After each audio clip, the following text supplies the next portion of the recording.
everyone, welcome to my channel Ease Learning. This is Monica Sehgal and today I will discuss about NIEPA, National Institute for Education Planning and Management. इसको discuss करेंगे हम NIEPA. ये देखो EPA से हमने याद रखना है एजुकेशनल प्लानिंग एंड मैनेजमेंट और national institute of educational planning and management. ये इसके फंक्शंस हैं, इसको हम डिस्कस करेंगे. इससे पहले हम डिस्कस करते हैं इसके कुछ बैकग्राउंड को, हिस्ट्री को. इम्पॉर्टेंट है हमारे पेपर 1 के लिए और साथ साथ इम्पॉर्टेंट है पेपर 2 एजुकेशन के लिए. क्वेश्चंस बहुत आते हैं इससे, घुमा फिरा कर क्वेश्चंस दे देते हैं, मतलब इससे क्वेश्चन ज़रूर आते हैं. तो इम्पॉर्टेंट है डिस्कस करना. और जो भी एमएड के स्टूडेंट्स हैं, बीएड के स्टूडेंट्स हैं, उनको भी नॉलेज मिल जाती है NIEPA जो आपके सिलेबस का भी पार्ट है. तो स्टूडेंट्स भी देख सकते हैं एमएड और बीएड के, और जो हमारे पेपर प्रिपेयर कर रहे हैं नेट का एग्जाम देने के लिए, उनके लिए भी इम्पोर्टेंट टॉपिक है. ठीक है. National institute of education planning and management. देखिए, सबसे पहले हम देखें ये है क्या और किस तरीके से चेंज हुआ, कैसे ये आया, फिर इसके फंक्शंस को डिस्कस करेंगे. सबसे पहले आया था ये 1962 में, यूनेस्को के थ्रू आया था. देखिए, ये है प्लानिंग एंड मैनेजमेंट. जैसे हमारा प्लानिंग कमीशन है, नीति आयोग है जो इंडिया को प्लानिंग और सारी एक्टिविटीज़ को देखता है, ऐसे ही अगर एजुकेशन सेक्टर में बात करें तो है फिर आपका न्यूपा या NIEPA, जो हमारी एजुकेशन पर्सपेक्टिव से प्लानिंग और मैनेजमेंट और प्लानिंग और एडमिनिस्ट्रेशन को देखता है. मैंने बहुत ही एक अच्छी क्लास दी थी एडमिनिस्ट्रेशन और मैनेजमेंट के बारे में कि डिफरेंस क्या है उनके बीच में, फिर थ्योरीज डिस्कस की थी. तो प्लीज़ आप एक बार वो भी वीडियो लेक्चर देखना जिसमें अच्छे से मैनेजमेंट और एडमिनिस्ट्रेशन क्या है ये एक्सप्लेन किया हुआ है. तो यूनेस्को के थ्रू आया और सबसे पहले आया ट्रेनिंग ऑफ एजुकेशनल प्लानर की तरह. Education planner for Asian region, Asian region countries के लिए आया था ये. तो जो इसका मेन काम है प्लानिंग करना एजुकेशन सेक्टर में, मैनेजमेंट करना और रीजनल और सारी एडमिनिस्ट्रेशन करना, और साउथ एशियन जो आपके साउथ एशिया की हमारी कंट्रीज हैं उनको भी एज एडवाइजर काम करता है, उनकी प्लानिंग में भी हेल्प करता है. यूनिवर्सिटीज़ के लिए, इंस्टीट्यूशंस के लिए, ऑर्गेनाइजेशन के लिए, सभी के लिए. ठीक है. सबसे पहले 1962 में आया यूनेस्को के थ्रू, जिसमें ये as a training of educational planner था, ट्रेनिंग एजुकेशनल प्लानर की तरह आप कहेंगे. फिर 1965 में आया, इसका नाम चेंज हुआ, बहुत बार इसका नाम चेंज हुआ. AIEPA, EPA हमने वही याद रखना है, educational planning for and administration, Asian institute of education planning and administration. ठीक है. AI यहाँ पर है आपका एशियन इंस्टीट्यूट. फिर एज अ कॉलेज आया ये 1973 में, NSCEPA, आपका EPA वही है एजुकेशन प्लानिंग एंड मैनेजमेंट. और national staff college as a college आया, नेशनल कॉलेज कहेंगे या national staff college for planning and administration, education planning and administration.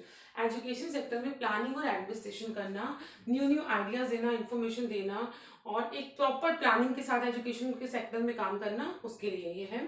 1979 में फिर इसका नाम चेंज हुआ, जिसमें ट्रेनिंग और रिसर्च की बात की गई. ठीक है, कि ट्रेनिंग और रिसर्च देनी है. अब फिर 2006 में ये NU बन गया, national university of education planning and management. इसमें आपका रिसर्च वर्क के साथ साथ टीचिंग फैसिलिटीज भी आई. फिर 2017 में इसका नाम चेंज हुआ, NIEPA. ठीक है, यहाँ पे national institute of education planning and management या एडमिनिस्ट्रेशन. देखिए, तो अगर बोले तो national institute of education planning and administration. अब इसके अंदर पहले से डीम्ड यूनिवर्सिटी बनाया गया था और बाद में अब 2017 में PhD भी कर सकते हैं एजुकेशन सेक्टर में जो है.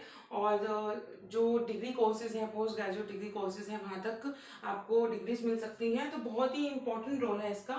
तो कहाँ यूनेस्को से ये 1962 में चेंज हुआ. आपको ओवरव्यू लेना है, हर चीज़ को याद तो नहीं करना, लेकिन हम जब थोड़ा सा कनेक्शन लेते हैं ना, कनेक्ट करते हैं चीज़ों को, तो अंडरस्टैंडिंग अच्छी हो जाती है.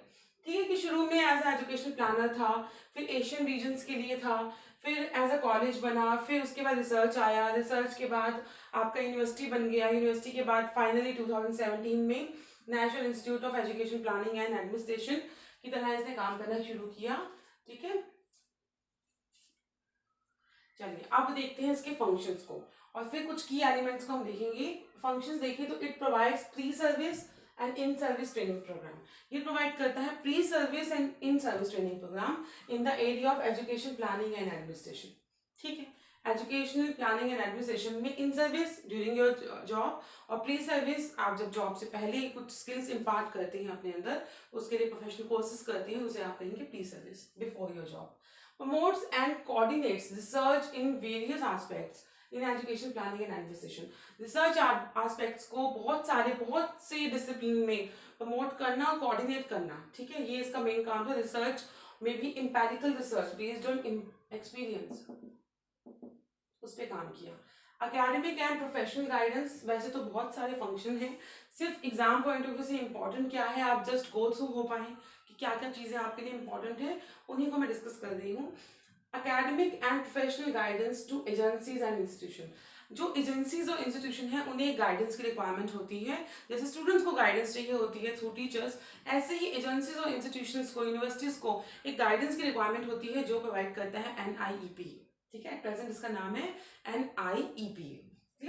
It further offers PhD and MPhil courses and awards degree in education planning and finance in school education, higher education and administration। ठीक है, आपको डिग्री कोर्सेज और PhD प्रोवाइड करता है ये। It also offers fellowship, scholarship and awards। ये fellowship भी देता है, स्कॉलरशिप भी देता है और अवार्ड्स भी देता है। Clear? It acts as a clearing house of ideas and information on research, training, extension in education planning। मतलब एक तरीके का क्लियरिंग हाउस है, मतलब एक कंप्लीट, जिसे कहेंगे ना कि कंप्लीट एक सेंटर है जहाँ पे आपको रिसर्च में, ट्रेनिंग में, आपको एक्सटेंशन इन एजुकेशन की कैसे इन्फॉर्मेशन को इन्हांस करना है। जैसे लाइब्रेरी क्या होती है, लाइब्रेरी में हम जाके हमारे पास डिफरेंट बुक्स हैं, हम एक बुक उठा सकते हैं, दूसरी उठा सकते हैं। तो इस तरीके से जो NIEP है एक कंप्लीट कोर्स है अपने आप में, जहाँ पे आप रिसर्च की भी इंफॉर्मेशन ले सकते हैं, कौन सी एजेंसीज का क्या सिनेरियो है, क्या ऐसे इंस्टीट्यूशंस को इम्प्रूव करेंगे, किस इंस्टीट्यूशन को कितनी फंडिंग प्रोवाइड करनी चाहिए, कौन से न्यू टीचिंग प्रोग्राम्स होने चाहिए, और कैसे रिफ्रेशर कोर्सेज को आप ट्रेनिंग प्रोग्राम्स को टीचर्स को इम्पार्ट करोगे। तो सब चीज़ों के लिए प्लानिंग होती है। आपने यूजुअली सुना होगा इन सर्विस में कि आपके ट्रेनिंग प्रोग्राम हो रहे हैं, रिसर्च ओरिएंटेशन प्रोग्राम्स हैं, तो ये ऑर्गेनाइज करने का काम कि कहाँ पे किस चीज़ की रिक्वायरमेंट है। ठीक है, it is also house of printing and publishing papers, periodicals and books. It also publish और journal of education planning and administration. ठीक है, प्रिंटिंग और पब्लिशिंग पेपर का देखिए, जो न्यू हमारे स्कॉलर्स हैं, टीचर्स हैं, जब वो पब्लिश करते हैं पेपर तो कुछ सीखते हैं, तो उसके लिए भी उन्हें एक बूट या एक कहेंगे आप मोटिवेशन मिलना चाहिए कि वो मोटिवेट हो पाए और उन्हें और इनकरेज करें हम कि आप पेपर्स पब्लिश कीजिए, कुछ लिखिए, ओरिजिनल जिसे कहेंगे आप, तो सीरीज लिखिए। ठीक है, तो organise orientation and training program, जो आपको मैंने अभी बताया कि ऑर्गेनाइज करता है orientation and training program and refresher courses, has also developed close link with UGC, NCERT and CSIR। देखिए, जब हम एजुकेशन एस्पेक्ट से स्टडी कर रहे हैं चीज़ों को, तो NCERT जिसका बहुत इंपॉर्टेंट रोल है, एक मैंने बहुत ही अच्छी उसकी क्लास अभी प्रिपेयर की है जो मैं आपको फ्यूचर में दूंगी NCERT के बारे में, क्योंकि बहुत इंपॉर्टेंट है NCERT। और आपको एजुकेशन का एग्जाम दे रहे हैं तो आपके जब आप इंटरव्यू भी फेस करेंगे आफ्टर योर नेट या JRF, तो उसमें भी काम आएगा कि आपसे काफ़ी ऐसे क्वेश्चन पुट कर सकते हैं जिसमें आपको बेसिक ऑर्गेनाइजेशन के बारे में पता हो कि UGC का क्या रोल है, NCERT कैसे काम करता है। हमें एग्जाम तो क्लियर करना ही है, लेकिन हमें नॉलेज भी चाहिए कि NCERT का कैसे रोल है, NIEP का रोल क्या है, कैसे आपसे मतलब इंटरव्यू में कैसे क्वेश्चन पुट किए जाते हैं, तो उसके लिए आपको बेसिक इन्फॉर्मेशन का पता होना जरूरी है। ठीक है, networking with national and international institutions and agencies, क्योंकि एशियन रीजन कंट्रीज को भी एडवाइस करता है ये, उनकी प्लानिंग भी करता है यूनिवर्सिटीज की, तो इंटरनेशनल इंस्टीट्यूशन एजेंसी के साथ भी काम करता है। अब इस सब को नटशेल में मैं बताऊं तो कुछ की एलिमेंट्स पे हम काम करते हैं। तो फेस टू फेस लर्निंग ऐसे कोर्सेज प्रोवाइड करते हैं जिसमें आप फेस टू फेस, जैसे क्लासरूम एनवायरनमेंट होता है, आप फेस टू फेस लर्निंग कर सकते हैं। ऑनलाइन और डिस्टेंस मोड, जिसमें आप ऑनलाइन भी क्लास ले सकते हैं और डिस्टेंस भी, वो कोर्सेज भी अवेलेबल है।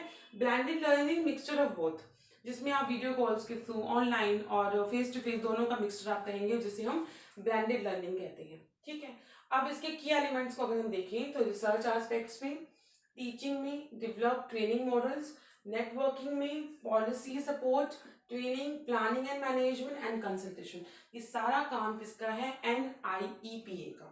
क्या करता है ये रिसर्च के लिए, जिसमें एम्पेरिकल रिसर्च पे ज़्यादा फोकस किया गया कि क्या क्या आपको रिसर्च करेंगे तभी तो रिजल्ट फाइंड आउट करेंगे कि कहाँ इंप्रूवमेंट की रिक्वायरमेंट है। टीचिंग में डेवलप करेंगे आप न्यू आइडियाज़ को, ट्रेनिंग मॉडल्स, नेटवर्किंग, ठीक है, policy support, training, planning and management and consultation. Clear. अब और इसको बताएं, इसकी ऑब्जेक्टिव्स या इसके फंक्शंस भी कहेंगे, इसे इंपॉर्टेंस भी कह लीजिए। सेंटर ऑफ एक्सीलेंस, ठीक है, कि सेंटर ऑफ एक्सीलेंस आपके पास एक ऐसी ऑर्गेनाइजेशन है, नेशनल इंस्टीट्यूट है, जो आपको एक एक्सीलेंस की तरफ लेकर जा रहा है। जैसे स्टूडेंट्स के पास टीचर हैं, अच्छे टीचर हैं, तो उन स्टूडेंट्स का रिकॉर्ड आप देखेंगे अच्छा ही आएगा, क्योंकि मेंटोर्स अच्छे हैं। क्यों आजकल पेरेंट्स एक अच्छे स्कूल की तरफ और एक अच्छे ऑर्गेनाइजेशन की तरफ जाते हैं? क्योंकि उनके पास जो किड है, जो उनका वार्ड की बात कर रहे हैं, तो उसमें बेस्ट चाहिए उन्हें, तो बेस्ट के लिए बेस्ट के पास वो सर्च करते हैं कि बेस्ट मिले। तो ऐसे ही एजेंसीज और इंस्टीट्यूशंस को बेस्ट इम्पार्ट करने के लिए या एक्सीलेंस की तरफ ले जाने के लिए ये एक ऑर्गेनाइजेशन है आपकी, ठीक है। प्रमोशन ऑफ इंपेरिकल रिसर्च, इसमें empirical research that means based on experience. Strengthening capacity, की जो भी हमारी ऑर्गेनाइजेशन है उनकी कैपेसिटी को इम्प्रूव किया जाए या उनकी गवर्नेंस, उनकी मैनेजमेंट को इम्प्रूव किया जाए। Prepare, plan and design program, prepare किया, प्लान किया और डिजाइन किया प्रोग्राम को। इक्विटी, डाइवर्सिटी एंड इंक्लूजन, सबको इंक्लूड करना कि सभी के पास हायर एजुकेशन हो, सभी के पास एक अच्छे इंस्टीट्यूशंस हो, अच्छी एजेंसीज हो, अच्छी एजुकेशन इम्पार्ट कर पाएं, ठीक है। Quality and learning, employment outcome, और ऐसी एजुकेशन देनी है जो क्वालिटी एजुकेशन हो और उस क्वालिटी एजुकेशन से आपको एम्प्लॉयमेंट मिल जाए। हमारा एक ही मोटो है, जब हम एक अच्छा अमाउंट स्पेंड करते हैं या हम इतना अपना टाइम, वैल्यूबल टाइम एक पर्टिकुलर डिग्री कोर्स के लिए, प्रोफेशनल कोर्स के लिए देते हैं, तो हमारा अल्टीमेट एम क्या होता है कि हम एम्प्लॉयमेंट मिल जाए। उसके लिए बहुत सारे फ्रेशर कोर्सेज और ट्रेनिंग प्रोग्राम लगाए जाते हैं और ऐसा बनाया जाता है कि आप एम्प्लॉयमेंट जनरेट कर पाए, ठीक है। तो ये था आपका national institute of education planning and administration. नाम से जाना है एजुकेशन सेक्टर में प्लानिंग और एडमिनिस्ट्रेशन करना। अगर ये नहीं होगा तो आपको मैनेज करने वाला कोई नहीं है। हर ऑर्गेनाइजेशन का अपना एक रोल होता है, तो नेशनल इंस्टीट्यूट है नेशनल लेवल पे जो आपके एजुकेशन सेक्टर में प्लानिंग और एडमिनिस्ट्रेशन करता है, अपने हायर एजुकेशन सिस्टम में भी, स्कूल एजुकेशन में भी, क्लियर। अब देखिए इसकी एक बार रिवाइज करवाऊं मैं आपको। तो स्टार्टिंग हुई थी इसकी 1962 में यूनेस्को के थ्रू, जिसमें ट्रेनिंग ऑफ एजुकेशन प्लानर था। फिर AIEPA आपका सेम है 1965 में। एक बार जस्ट गो थ्रू होने के लिए, एशियन इंस्टीट्यूट बना 1973 में, ये कॉलेज बना। फिर इसमें रिसर्च और ट्रेनिंग रिसर्च आ गया 79 में। 2006 में, ये दो आपके इंपॉर्टेंट हैं, 2006 और 2017 national university of education planning and management, जिसमें डिग्री कोर्सेज दिए जाने लगे। 17 में ये national institute of education planning and administration, जिसमें PhD कोर्सेज भी इसमें दिए गए, ठीक है। आई होप आपको वीडियो लेक्चर हेल्पफुल लगा होगा। अब फ्यूचर में हम जब क्वेश्चन देखेंगे इसके बारे में कोई, तो हमें पता है इसके बारे में अच्छे से, तो पता है तो हम आंसर मार्क कर पाएंगे, ठीक है। और जितने भी इंपॉर्टेंट टॉपिक हैं उसकी सबकी वीडियो आपको इस लेक्चर सेशन चैनल पे मिलेंगी। तो जो भी चैनल के साथ नए हैं please subscribe to my channel, और जो जिनको वीडियो अच्छी लग रही है please do like, share and comment. Thank you so much.